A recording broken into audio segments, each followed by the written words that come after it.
Hello students, मेरे channel life of commerce पर वापस आपका स्वागत है। आई एम सो सॉरी, मैं थोड़ा सा वीडियो बनाने में लेट हो गया, बट आप इसके बाद मैं कंटिन्यूस रखने की कोशिश करूँगा अपनी वीडियोस को, ताकि आपको कोई प्रॉब्लम नहीं हो और आपको कंसेप्ट समझने में कोई भी डिले नहीं हो। तो इस वीडियो में हम बात करेंगे सेंट्रल बैंक के बारे में। सेंट्रल बैंक हम जानते हैं, थोड़ा बहुत तो पढ़ा होगा आपने। अगर आपने मैक्रो इकोनॉमिक्स थोड़ा बहुत पढ़ा है तो आपको सेंट्रल बैंक पता होगा। सेंट्रल बैंक के फंक्शन जानेंगे और इसकी नेक्स्ट वीडियो में हम जानेंगे मनी क्रिएशन। सेंट्रल बैंक का जो फंक्शन है मनी क्रिएशन, वो कैसे होता है, मनी मल्टीप्लायर वगैरह कैसे होता है, वो सब हम अगली वीडियो में जानेंगे। मैं इस वीडियो को शॉर्ट रखूँगा ताकि ये छोटा सा इंपॉर्टेंट टॉपिक है, इस पर क्वेश्चन अलग से आ सकता है, तो आपको इसका कॉन्सेप्ट समझने में और इसका क्वेश्चन अटेंड करने में कोई प्रॉब्लम नहीं हो। आपको इसमें कंटेंट बता दूंगा मैं कि क्या क्या डालना होगा हर एक पॉइंट के अंदर, ताकि आप क्वेश्चन सही से अटेम्प्ट कर पाएँ और अपने क्वेश्चन से टीचर को ऐसे इम्प्रेस कर पाएँ ताकि आपके क्वेश्चन को फुल मार्क मिले। तो स्टार्ट करते हैं हम इस टॉपिक को। तो सबसे पहले हम बात करते हैं सेंट्रल बैंक। सेंट्रल बैंक क्या होता है? Central bank is an apex body, मतलब टॉप पे रहने वाली बॉडी, एकदम टॉप पे रहने वाली बॉडी। सेंट्रल बैंक एक एपेक्स बैंक होता है। किसका? एंटायर बैंकिंग सिस्टम का, एक कंट्री के एंटायर बैंकिंग सिस्टम का क्या होता है? सबसे ऊपर वाला बैंक होता है। क्या होता है वो? Central bank. अब जैसे हम इंडिया माने, इंडिया में बहुत सारे अलग अलग बैंक है, कमर्शियल बैंक्स काफ़ी सारे अलग अलग हैं। अब जैसे हुए पंजाब नेशनल बैंक हुआ, स्टेट बैंक ऑफ इंडिया हुआ, और HDFC हुआ, और भी बैंक्स हैं।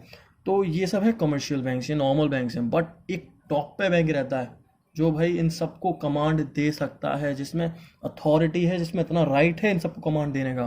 तो वो बैंक कौन सा है? हमारा इंडिया का RBI, reserve bank of India.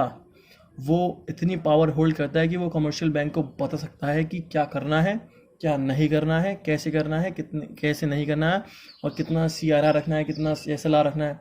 वो आगे आपको पता चल जाएगा नेक्स्ट वीडियोज़ में कि SLR CRR वगैरह क्या होता है। तो हम जान गए हैं सेंट्रल बैंक क्या होता है। सेंट्रल बैंक एक एपेक्स बॉडी होती है, मतलब सबसे टॉप की बॉडी होती है। इसकी एंटायर पूरे के पूरे बैंकिंग सिस्टम की, जो भी होते हैं बैंकिंग सिस्टम, मतलब सारे बैंक्स की टॉप बॉडी एक कंट्री के अंदर जो होती है। हमारे इंडिया के अंदर क्या है? वो RBI। तो अब बात करते हैं हम सेंट्रल बैंक के फंक्शंस क्या क्या होते हैं, सेंट्रल बैंक काम क्या करता है, सेंट्रल बैंक के काम क्या क्या हैं, तो अब उन्हें जानते हैं। तो सबसे पहले हम बात करते हैं, भाई ये तो नॉर्मल सी बात है, हर किसी को ज़्यादातर पता हो गई ही कि हमारे इंडिया में सिर्फ एक ही बैंक को राइट है नोट इशू करने का, या फिर कोई भी नोट वगैरह बनाने का, नोट को इशू करने का। वो कौन सा बैंक है? Reserve bank of India. India में अगर कहीं और भी क्या कहते हैं मनी छापे जा रहे हैं, मनी प्रिंट करे जा रहे हैं, तो वो इलीगल है अगर वो RBI में नहीं हो रहे हैं तो, और RBI की अथॉरिटी के हिसाब से नहीं हो रहे हैं तो वो क्या है? इलीगल है। इसका मतलब क्या है कि RBI पे मोनोपोली राइट है, पूरे इंडिया में सिर्फ RBI पे ही राइट है क्या करने का? नोट इशू करने का। This is called currency authority function of central bank. इस फंक्शन को क्या कहते हैं? Currency authority function of central bank भी बोलते हैं। मतलब RBI ही सिर्फ इंडिया के अंदर क्या कर सकती है? नोट इशू कर सकती है, और कोई बॉडी इशू नहीं कर सकती। अगर करेगी भी, करने की कोशिश करेगी भी, तो वो क्या हो जाएगा? इलीगल। उन्हें क्या करना पड़ेगा? जेल में जाना पड़ेगा। ओके। तो सेकेंड वाला फंक्शन देखते हैं कि हमारा सेकेंड वाला फंक्शन क्या है? Banker to the government. अब जैसे हमारे नॉर्मल बैंक्स होते हैं, कमर्शियल बैंक्स, ये RBI क्या होता है? बैंक होता है किन के लिए? गवर्नमेंट के लिए। जो इंडिया की गवर्नमेंट होती है, सेंट्रल गवर्नमेंट वगैरह, स्टेट गवर्नमेंट वगैरह, उनके लिए क्या होता है? ये बैंक का काम करता है। जैसे हम नॉर्मल पीपल के लिए क्या काम करता है? कमर्शियल बैंक्स काम करते हैं। तो central bank is a banker, agent and financial adviser to the government. तो गवर्नमेंट के लिए सेंट्रल बैंक क्या क्या है? एक तो बैंकर भी हो सकता है, बैंकर भी है, एक एजेंट भी है, और क्या है? एक फाइनेंशियल एडवाइजर भी है। अब मैं बताऊँ उसके कैसे कैसे है, बैंकर कैसे है, एजेंट कैसे है, और फाइनेंशियल एडवाइजर कैसे है। तो बैंकर तो ऐसे है कि गवर्नमेंट के it take care of the accounts of government. Accounts of government, government का टेक केयर नहीं करता, अकाउंट्स ऑफ गवर्नमेंट। सॉरी इसके लिए। तो बैंकर कैसे है कि ये क्या करता है? उसके खाते संभालता है गवर्नमेंट के, गवर्नमेंट ने कहाँ कितना पैसा खर्च किया, कहाँ से कितनी इनकम आई, कितना लोन का वो इंटरेस्ट वगैरह जा रही है, ये सब क्या करता है? खाते संभालता है। कौन? आरबीआई किसके? गवर्नमेंट के। इसी के लिए क्या है? वो बैंकर है। अब देखें एजेंट क्या है, तो वो गवर्नमेंट के लिए सिक्योरिटीज़ जो होती हैं, सिक्योरिटीज़ अलग अलग होती हैं, बॉन्ड हुए और भी बहुत सारी सिक्योरिटीज़ हुई, शेयर्स वगैरह हुए, तो उनको क्या करता है? बाय करता है, सेल करता है। गवर्नमेंट की सिक्योरिटीज़ अलग हो गई तो उनको भी क्या करता है? बाय और सेल करता है। तो इसके हिसाब से क्या है? वो एजेंट भी है। अब फाइनेंशियल एडवाइज़र क्या होता है? जो फाइनेंशियल नॉलेज प्रोवाइड करता है, फाइनेंशियल इन्फॉर्मेशन प्रोवाइड करता है कि तुम यहाँ पे लगाओगे तो इतना ज़्यादा परसेंट रिटर्न मिलेगा, यहाँ पे बेनिफिशियल है तुम्हारे लगाना, यहाँ पे तुम अपनी कैपिटल को लूज़ कर सकते हो। ये तो ये क्या है? फाइनेंशियल एडवाइज़र का काम करता है। तो ये करता है कि पॉलिसी फ्रेम करता है, किसमें? किसको रेगुलेट करने के लिए? मनी मार्केट को रेगुलेट करने के लिए। तो ये पॉलिसीज़ बनाता है ताकि कोई प्रॉब्लम नहीं हो मनी मार्केट वगैरह में, मनी मार्केट सही से रेगुलेट कर सके। तो ये गवर्नमेंट के लिए बैंकर इसीलिए हुआ। और ये क्या है? एक फंक्शन है किसका? आरबीआई का या फिर सेंट्रल बैंक ऑफ इंडिया का एक फंक्शन है कि क्या क्या करती है। अब देखा जाए थर्ड पॉइंट क्या है हमारा? Bankers bank and supervisory role. मैंने जैसे आपको बताया कि ये टॉप बॉडी है सारे बैंक से, कमर्शियल बैंक से सारे के सारे ऊपर है, ये सारे कमर्शियल बैंक से ये ऊपर है। तो एज अ बैंकर्स बैंक का मतलब ये हुआ, एज अ बैंकर में bankers banker, it is the same for commercial bank as they are with the customers. ये लाइन थोड़ी सी कॉम्प्लिकेटेड है, इसको नॉर्मल भाषा में समझाऊं तो जैसा हमारे लिए क्या है? कमर्शियल बैंक है, जैसे हमारे लिए कमर्शियल बैंक है, हम उनके लिए कस्टमर हैं। और जैसे वो हमारी हेल्प करते हैं कमर्शियल बैंक डिपॉजिट करने में या लोन प्रोवाइड करने में हमारी मदद करते हैं कमर्शियल बैंक, वैसे ही क्या है? जो कमर्शियल बैंक हैं उनके लिए बैंक कौन हो गया? Banker RBI. आरबीआई उनको लोन प्रोवाइड करता है, डिपॉजिट एक्सेप्ट करता है उनके। जैसा नॉर्मल फंक्शन वो हमारे साथ करते हैं कमर्शियल बैंक, वैसा ही आरबीआई उनके साथ नॉर्मल फंक्शन करता है। उनको लोन प्रोवाइड करता है, उनको डिपॉजिट रखता है अपने पास, उनको उनके क्या कहते हैं इंटरेस्ट वगैरह पर, उनके लोन वगैरह में इंटरेस्ट लगाता है, इतनी हुई ये हुई, जैसा कि जैसे वो हमारे साथ करते हैं वैसे ही उनके साथ होता है। अभी कोई गलत बात तो नहीं है? जैसे वो हमारे लिए बैंक है कमर्शियल बैंक, वैसे ही उनके लिए बैंक क्या है? आरबीआई। तो मैं बता चुका हूँ RBI provide loans to commercial bank, तो कमर्शियल बैंक हुए commercial bank and accepts deposit from them. Normal commercial bank भी हमसे ये करते हैं, एक तो हमें लोन प्रोवाइड कर देते हैं और हमारे डिपॉजिट रख लेते हैं, बस वैसे ही आरबीआई करता है कि कमर्शियल बैंक को लोन प्रोवाइड करता है और उनकी डिपॉजिट रख लेता है। आई होप आपको ये समझ में आ गया हो। ये क्या है? Function of central bank of India है। अब फोर्थ वाला देखते हैं, lender of the last resort. Important point है, लैंडर मतलब मनी प्रोवाइड करने वाला, मनी प्रोवाइड करने वाला, और लास्ट रिजॉर्ट मतलब आखिरी उम्मीद, आखिरी होप होता है ये किनका? कमर्शियल बैंक का। अब छोटा सा सिनेरियो बताऊं कि मानिए कमर्शियल बैंक को कैश क्रंच हो गया, अब उसके पास डिमांड आ रही है बहुत सारी कि कैश चाहिए, वापस कैश विड्रॉ करना है, और उसके पास इतना कैश नहीं है। और भाई और वो बाकी कमर्शियल बैंक्स के पास किया कि मुझे कैश दे दो, बट बाकी सारे कमर्शियल बैंक पे भी कैश क्रंच हो रही है कि मेरे पास भी इतना कैश नहीं है। तो अब कौन आखिरी होप बचा? आरबीआई। ये अभी आरबीआई से पैसे मांगेंगे कि इतने सारे लोग विड्रॉ कर रहे हैं, मुझे इतना पैसा चाहिए। तो एक आरबीआई ही इनके लिए क्या होता है? लास्ट रिजॉर्ट होता है, लास्ट होप होता है, जो कि इन्हें क्या कर सकता है? मनी प्रोवाइड कर सकता है।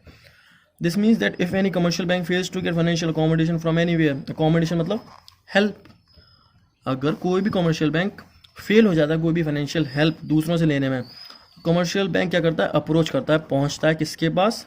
सेंट्रल बैंक के पास। सेंट्रल बैंक के पास पहुंचता है commercial bank as a last resort, as a last hope. Commercial bank क्या करता है? उनको लोन प्रोवाइड कर देता है कि लो पैसा रख लो, बट लोन तो दे रहे हैं तो भाई कोई ना कोई सिक्योरिटी तो चाहिए होती है, कोई कोलेट्रल सिक्योरिटी तो इम्पॉर्टेंट होती है, तो वो कोई सिक्योरिटी रख लेता है और लोन प्रोवाइड कर देता है। तो अब ये क्या हुआ हमारा फिफ्थ वाला पॉइंट? ये भी एक फंक्शन क्या था? किसका? सेंट्रल बैंक का फंक्शन था कि वो लास्ट रिजॉर्ट होता है किन के लिए? कमर्शियल बैंक्स के लिए। अब फिफ्थ वाला देखें हम, हाउस क्लियरिंग फंक्शन। अब मानिए आरबीआई, मैं बता दे रहा हूँ पहले क्या है। RBI performs function of a clearing house by avoiding transfer of cash between the banks and reduces requirement of cash. तो अब क्या करता है कि मानिए यहाँ पे एक बैंक है, दूसरा बैंक है, इसको इसने दिए 15,000 रुपये, तो अब एक दूसरे के बीच में ट्रांजैक्शन हो गया, ए और बी है, अब एक दूसरे के बीच में ट्रांजैक्शन हो गया। अब आरबीआई को सब पता है कि इन्होंने इन दोनों के बीच में ये ट्रांजैक्शन हुआ, तो आरबीआई क्या करता है, आरबीआई के पास दोनों के खाते होते हैं, दोनों बैंक अकाउंट के, तो वो क्या करता है, एक बैंक अकाउंट के खाते से दूसरे बैंक अकाउंट के खाते में पहुंचा देता है, ताकि कैश की ट्रांजैक्शन नहीं हो बीच में। क्योंकि कैश की ट्रांजैक्शन क्या होती है, कुछ इलीगल हो सकता है, आई वोंट से कि होगा, बट इलीगल होने के चांसेस होते हैं अगर कैश की ट्रांजैक्शन रहती हैं तो। इसलिए आरबीआई क्या करता है कि जो दोनों के बैंक अकाउंट होते हैं उनमें से ए के इसने ऐसे दिए तो अब इसे वापस भी देने पड़ेंगे, तो क्या करेगा आरबीआई कि बी के बैंक अकाउंट से क्या करेगा, ए के बैंक अकाउंट में भेज देगा, और क्या कर देगा कि कैश की जो रिक्वायरमेंट है बीच में उसे क्या कर देगा, रिड्यूस कर देगा। कैश की कम से कम ट्रांजैक्शन हो कैश की तो ज़्यादा बेहतर रहेगा। तो ये होता है क्लियरिंग हाउस फंक्शन। तो वो ट्रांजैक्शंस अवॉइड करता है कैश की, avoiding transfer of cash between the banks and reduces requirement of cash, ताकि कैश की रिक्वायरमेंट बाद में बी को नहीं हो जाए। अब ये 15,000 तो बहुत कम बोलती है, बहुत बहुत ऊपर की ट्रांजैक्शन होती है। अब ये नहीं हो कि बाद में बी को क्या कहते हैं, ट्रांजैक्शन में प्रॉब्लम हो, बी का कैश कम हो जाए, फिर उसे मांगना आना पड़ेगा किस पे, लास्ट रिसोर्ट कौन है, सेंट्रल बैंक ऑफ इंडिया। तो इसीलिए क्या करती है आरबीआई, दोनों के बैंक अकाउंट से ट्रांसफ़र कर देती है एक दूसरे के में। तो ये एक और था, क्या था हमारा, फंक्शन ऑफ सेंट्रल बैंक था। तो अब हम sixth function of central bank की बात कर रहे थे, वो क्या था हमारा, custodian of foreign exchange. Custodian of foreign exchange के लिए हमें सबसे पहले जानना पड़ेगा क्या होता है मैनेज्ड फ्लोटिंग। मैनेज फ्लोटिंग होता क्या है, तो सबसे पहले मैनेज फ्लोटिंग के लिए हम जानते हैं, managed floating refers to the sale और purchase of foreign exchange with a view of achieving stability of exchange rate for the domestic country currency। तो नॉर्मल से एग्जांपल के साथ बात करता हूँ मैं, क्या होता है मैनेज फ्लोटिंग, क्या होता है। मानिए ये है डॉलर है, उसकी क्या हुई, डिमांड बढ़ गई और उसकी सप्लाई क्या रह गई, उतनी नहीं बढ़ी जितनी डिमांड बढ़ी है, जितनी डिमांड बढ़ी है उतनी सप्लाई नहीं बढ़ी। तो इससे नॉर्मली क्या होगा, प्राइस क्या होगी, बढ़ जाएगी। मतलब डिमांड ज़्यादा सप्लाई कम, प्राइस बढ़ जाएगी। ऑब्वियसली नॉर्मल सी बात है, नॉर्मल सी इक्वेशन है, उसकी प्राइस क्या हो जाएगी, बढ़ जाएगी। अब मानिए थोड़ा सा भी स्लाइट वेरिएशन आया उसकी प्राइस में बढ़ जाने की वजह से डॉलर की, तो किस में गैप आ जाएगा, डॉलर और रुपये की प्राइस में गैप आ जाएगा, मतलब और बढ़ जाएगी डॉलर की प्राइस रुपीज़ के लिए और बढ़ जाएगी, पहले जितनी थी उससे ज़्यादा बढ़ जाएगी। तो फिर क्या होगा, जो इंटरनेशनल ट्रांजैक्शन जो उसमें काफ़ी ज़्यादा दिक्कत आ जाएगी, उसकी एक्स्ट्रा प्राइस पे करना पड़ेगा। क्यों, क्योंकि एक्सचेंज रेट की प्राइस बढ़ गई है, डॉलर की प्राइस बढ़ गई है, उसकी वजह से क्या करना पड़ेगा, ज़्यादा इंडियन रुपीज़ को प्रोवाइड करना पड़ेगा इंटरनेशनल ट्रांजैक्शन पूरी करने के लिए। तो इस चीज़ को अवॉइड करने के लिए क्या करती है गवर्नमेंट, कि उसके पास तो पहले से थोड़े रिजर्व्स होते हैं, फॉरेन करेंसीज के रिजर्व होते हैं, तो वो क्या करेगी, गवर्नमेंट कोशिश करेगी कि उसकी सप्लाई बढ़ा दे, ताकि उसकी प्राइस पर असर नहीं आए, या फिर असर आए तो बहुत ही स्लाइट वेरिएशन आए, ताकि इंटरनेशनल ट्रांजैक्शन में बहुत बड़ा अंतर नहीं आ जाए, बहुत गैप नहीं आ जाए। तो वो क्या करती है, वो रिफर टू द सेल और परचेज ऑफ फॉरेन एक्सचेंज, वो क्या कर देती है, फॉरेन करेंसी को सेल कर लेती है, मतलब प्राइस सप्लाई बढ़ा देती है अगर उसकी डिमांड बढ़ गई तो, और परचेज कर लेती है अगर उसकी डिमांड घट गई है और उसकी प्राइस घटी हुई है, तो वो क्या करेगी, खरीद लेगी। क्यों, बाकी आगे की व्यू के से कि जो फॉरेन ट्रांजैक्शन है उनमें कोई प्रॉब्लम नहीं है, इस व्यू से वो खरीदती और बेचती है, किसे, फॉरेन एक्सचेंज को खरीदती और बेचती है, ताकि वो स्टेबिलिटी बनाए रखे एक्सचेंज रेट में। मैंने भी आपको बताया कि प्राइस उसकी बढ़ जाएगी तो डॉलर और क्या कहते हैं रुपीज़ में गैप आ जाएगा, उसकी वजह से इंटरनेशनल ट्रांजैक्शन में दिक्कत आ जाएंगी। तो उस चीज़ को अवॉइड करने के लिए वो करेगी, वो सप्लाई बढ़ा देगी, वो अपने जो भी फॉरेन करेंसी थी, जो भी रिजर्व्स थे उसके पास, वो करेगी, सेल कर देगी। सेल करने से क्या हो जाएगी, सप्लाई बढ़ जाएगी, सप्लाई बढ़ गई और डिमांड उतनी ही रही तो क्या हो गई, प्राइस क्या हो जाएगी, घट जाएगी, प्राइस क्या हो जाएगी, घट जाएगी। तो यही करती है। अगर उसकी मानिए उसका उल्टा मानते हैं कि उसकी डिमांड घटी हुई है और उसकी सप्लाई बढ़ी हुई है, तो इसका मतलब क्या है, प्राइस घटी हुई है, प्राइस क्या है, कम है। तो यहाँ क्या करेगी, वो खरीद लेगी, वो फॉरेन करेंसी को खरीद लेगी, ताकि बाद में अगर ऐसी सिचुएशन आए कि डिमांड बढ़ गई सप्लाई कम रह गई, तो वो उसे बेच सके बाद में और स्टेबल कर सके वो एक्सचेंज रेट को वापस।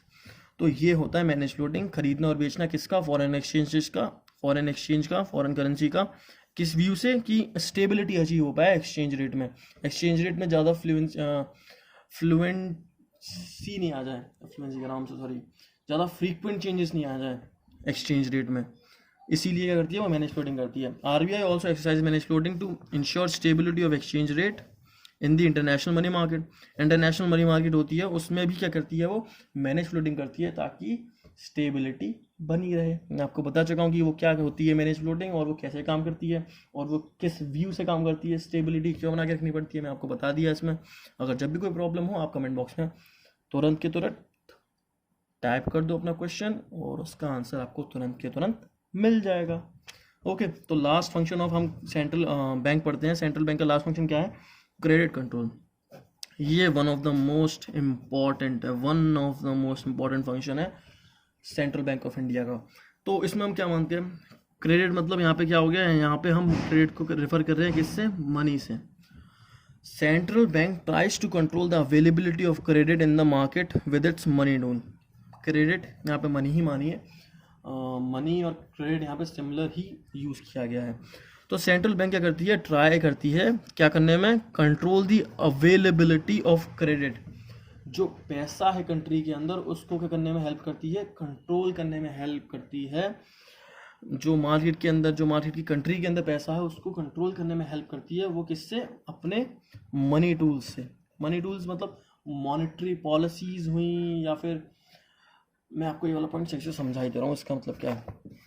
अब मानिए मैंने आपको बताया कि जो बैंकर्स बैंक होती हैं क्या होती हैं? आरबीआई क्या है? बैंकर्स की बैंक है।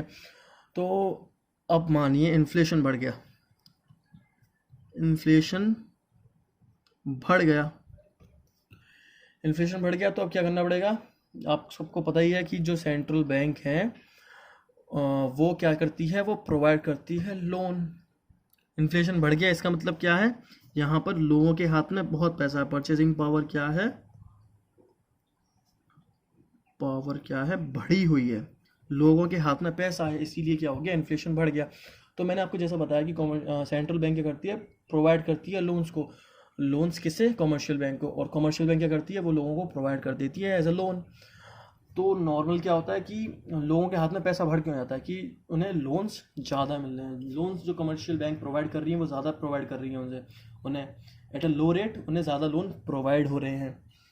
अब वो लो रेट में कैसे कर पा रही हैं? क्यों? क्योंकि आरबीआई ने उन पर इतनी रेट नहीं लगा रखी ऊपर से कि तुम इतना % हमें दोगे। मतलब क्या है? जो सेंट्रल बैंक लोन प्रोवाइड करती है उसका इंटरेस्ट तो लेगी। अब इंटरेस्ट इतना नहीं है ताकि कमर्शियल बैंक को कोई प्रॉब्लम आ रही हो। अब उससे थोड़ा सा ज़्यादा इंटरेस्ट हो क्या करेगी? कमर्शियल बैंक जो नॉर्मल कस्टमर्स हैं उनसे ले लेगी। तो कमर्शियल बैंक की वजह से लोगों पे क्या हो गया? पैसा ज़्यादा हो गया। तो लोगों पे कमर्शियल बैंक की वजह से क्या हो गया?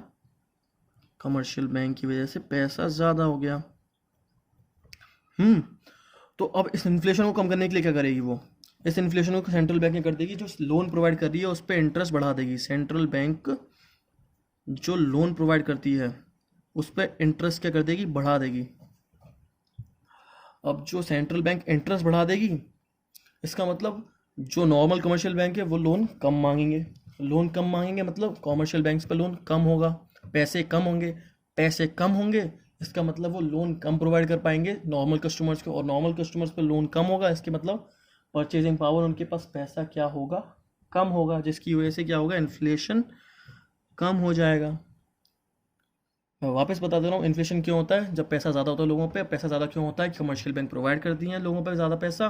कमर्शियल बैंक क्यों प्रोवाइड करती हैं? क्योंकि उन पे इंटरेस्ट इतना नहीं लग रहा है जो उन्होंने लोन लिया है आरबीआई से, इसीलिए वो प्रोवाइड पैसा कर पाती हैं। बट जब आरबीआई देखती है कि इन्फ्लेशन बढ़ रहा है तो आरबीआई करती है कि अपना जो इंटरेस्ट है लोन पर प्रोवाइड करा, जो लोन प्रोवाइड करा है उस पर इंटरेस्ट क्या कर देती है? बढ़ा देती है।